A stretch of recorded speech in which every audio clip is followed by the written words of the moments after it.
పార్టీని ఎట్లా పటిష్టత చేయాలి,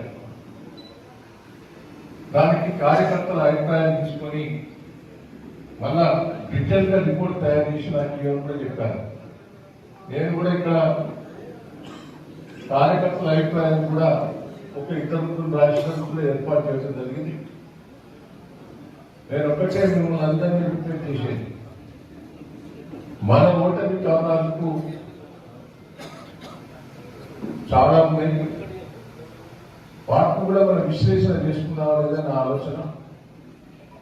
నేను మిమ్మల్ని అందరినీ కూడా కోరుతున్నాను సార్, మరి ఎందుకు మన ఓటమి అనేది కూడా నాకు ఇప్పటికి కూడా కొంత కన్ఫ్యూజే ఉన్నది. నేను మిమ్మల్ని అందరినీ రిక్వెస్ట్ చేస్తున్నాను, ఈ 5 ఏళ్ల లోపల ఎవరు చేయలేని పనులు కూడా చేశాం. సరే, డెవలప్మెంట్ ఒక ఎత్తు అయితే ఏ కార్యకర్తకి ఏ కష్టం వచ్చినా, ఏ ప్రజలకు ఏ కష్టం వచ్చినా కూడా వీలున్న కాడికి మనం సాయం చేశాం. ట్రస్ట్ నుంచి కూడా చాలా విధాల మనకు కళ్యాణ్ శ్రీహరి గారు కానీ, కేటీఆర్ గారు కానీ ఎప్పటికనే ఏదైనా ఎన్ని తీర్ల కార్యక్రమం చేస్తున్నామని వాస్తవంగా మనం ఎవరిని ఇబ్బంది పెట్టకుండా రాజకీయాలకు అతీతంగా కూడా పనిచేశాం. ఈ పార్టీ ఆ పార్టీ కూడా చూడకపోయేది, ఏ పార్టీ వచ్చినా మనం చేశాం, ఎవరికి అన్యాయం కూడా చేయలేదు.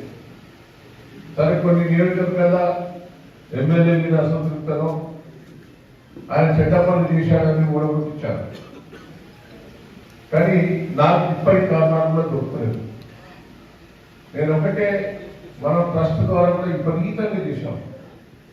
వాస్తవంగా మనం నిరుద్యోగ యువకులకు కూడా నేను చాలా సందర్భాలు చెప్పాను, మన క్యాంపులు పెట్టి వివిధ కంపెనీల నుంచి తీసుకొచ్చి కూడా ఉద్యోగాలు ఇప్పించాం. 10,000 మంది పోయిన 3 years కింద 5,000, మొన్న 5,000 మందికి ఇప్పించాం. మనం కోచింగ్ పెట్టి గవర్నమెంట్ ఉద్యోగాలు కూడా మీకు ఇప్పించాము.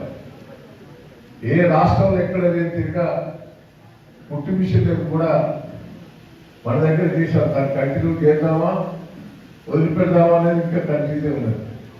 ఆ కంటిన్యూ తీస్తారు, మరి ఉద్యోగాలకి ఇక్కడ డేట్ పెడదామని మనం గవర్నమెంట్ లేవు. ఆ ఉద్యోగాలకు మనకి ఇచ్చి డేట్ పెడితే మరి వాళ్ళు ఫోన్ చేసుకుంటారు అనేది మనకు ఉన్నది. సరే, ఏదైనా ఉద్యోగాలు మెగా క్యాంప్ పెట్టాలి, మహిళలు అనేది పుట్టి మిషన్లు అనేది కూడా బాగా చేస్తున్నాం. పుట్టి మిషన్లు కంటిన్యూ చేద్దామంటే మన పుట్టి మిషన్లు తీసుకున్న వాళ్ళు కూడా మనకి వ్యతిరేకం చేసేదాన్ని మామూలుగా రిపోర్ట్లు ఇచ్చారు.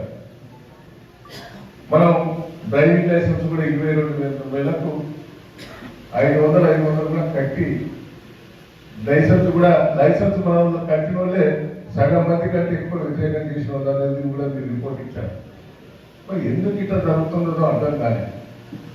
నేను గతంలో ఫస్ట్ టైం ఎమ్మెల్యే అయినప్పుడు ఒక drinking water scheme, mineral water scheme పెడితేనే ఊరంతా మనకు కొట్టేసేది. సార్ మినరల్ వాటర్ స్కీమ్ పెట్టారు. ఆ మినరల్ వాటర్ స్కీమ్స్ కంటే ఎక్కువ చేశాం మనం. ఇప్పుడు మినరల్ వాటర్ స్కీమ్స్ కూడా దానికి ఉపయోగం లేకుండా పోయింది మిషన్ బయట వచ్చిన తర్వాత. అంటే మనం మెడికల్ క్యాంపులు పెట్టాం. కరోనా పీరియడ్లో కూడా ఒక్క అంబులెన్స్ వాళ్ళు చేస్తేనే పెద్ద ప్రచారం చేస్తున్నాం. మనం 6 అంబులెన్స్ కొనిచ్చినాం. ప్రతి మండలానికి ఒక అంబులెన్స్ నా సొంత డబ్బులతో కొనిపించారు. కరోనా పీరియడ్లో విపరీతంగా ఆదుకున్నాం. ఎన్ని ఆదుకున్నా మనం వాస్తవంగా కొన్ని అయితే మనం వికలాంగులకు పాపం మనోళ్ళనే ఇచ్చాం. మనం ఇచ్చిన స్కూటర్ మీదనే పోయి కాంగ్రెస్ జెండా పెట్టుకుని తిరిగి ఉన్నాం. అంటే ఎందుకు ఇట్లా జరిగిందనేది కూడా మనకు విశ్లేషణ చేసుకోవాలి. మరి నేను ఒకటే కోరేది, ఛాలెంజ్గా చేస్తే ఎట్లుంటును, ఛాలెంజ్ చేయలేదా, మనం నిర్లక్ష్యం చేశారా, ఏంటి అర్థమైపోయింది. నాకున్న రిపోర్ట్ అయితే ఒక 10 days బిఫోర్ అయితే వాస్తవంగా ఒక 10,000 లీటర్ 15,000 లీటర్ అనేది నాకు రిపోర్ట్ వచ్చింది. ఒక 3 రోజుల ముందు అయితే మనకు నెగిటివ్ రిపోర్ట్ వచ్చింది. ఉన్న వాస్తవం చెప్తాం. ఎందుకు నెగిటివ్ రిపోర్ట్ అంటే ఆమె ఏడుపు బొబ్బలు చేపట్టి ఆ మహిళల లోపల జనం లోపల ఏమన్నా ఆమె పోలీసులతో కొట్టిస్తారట, అరెస్ట్ చేస్తారట, ఇట్లా చేస్తాడని తెలుసుతోటే మనం మైనస్ అవుతుంది, మీకు లోపలి పోతాననే రిపోర్ట్ వచ్చింది. ఆ రిపోర్ట్ ఆధారంగా నా దగ్గరికి వచ్చిన రిపోర్ట్ అయింది. దాంతో మనకు బాగా నెగిటివ్ అయింది. అది మనకు సంబంధం లేని విషయం, కానీ వాళ్ళు దాన్ని అడ్వాంటేజ్ తీసుకున్నారు.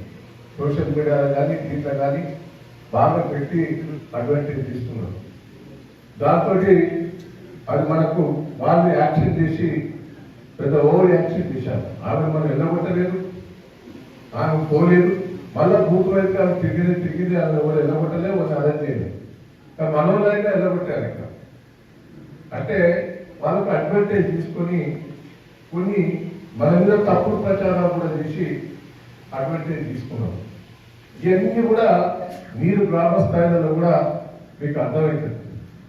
నేను ఒక్కటే మిమ్మల్ని అందరినీ రిపీట్ చేసేది, కేసీఆర్ గారు ఏమైనా తక్కువ చేసిందా అంటే తక్కువ చేయలేదు. ఇవాళ మన నియోజకవర్గంలో కూడా వాస్తవంగా కాళేశ్వరం ఇంత దెబ్బ అంటారు కదా, కాళేశ్వరం లేకపోతే తొర్రూరు, రాయపర్తి, మైలారం రిజర్వాయర్ కానీ కొడకళ్ళ కానీ ఇవాళ నీళ్ళు వచ్చేటి అనేది ఒకసారి మనం విశ్లేషణ చేసుకోవాలి. దేవాలయాల ద్వారా ఆగిపోయిన పనులన్నీ కూడా దాదాపు 3,000 కోట్లు ఖర్చు పెట్టి అదనంగా మనం లిఫ్టింగ్ తయారు చేసి కాలువ పనిచేసి కూడా నీళ్లు తీసుకొచ్చినాం. మనం ఇన్ని తీసుకొచ్చినా కూడా ఇవాళ కాళేశ్వరం ఒడ్డుతో ఉడకబెట్టి వాళ్ళు లబ్ధి పొందే ప్రయత్నం చేస్తారు. మనం కేసీఆర్ గారు మన నియోజకవర్గం వాస్తవంగా నేను ఊహించినంత డెవలప్మెంట్ అయింది. నీళ్ళు వచ్చినాయి, తాగేందుకు నీళ్ళు వచ్చినాయి, చెరువులు బాగు చేసుకున్నాం, రైతులకు కరెంట్ వచ్చింది, అన్నిటిలో అభివృద్ధి.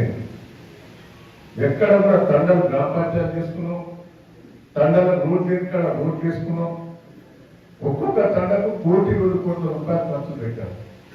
నిన్న శాతాపురం తండ పోయినా ఆ తండలో అద్భుతంగా వచ్చిన రోడ్లను ఇంటి ముందర వేసుకున్నాం.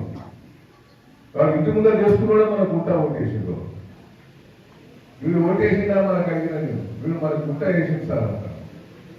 అంటే ఎంత ఘోరం జరిగిందంటే మరి ఎందుకు జరిగిందా అనేది విశ్లేషణ మనం చేసుకోవాలి.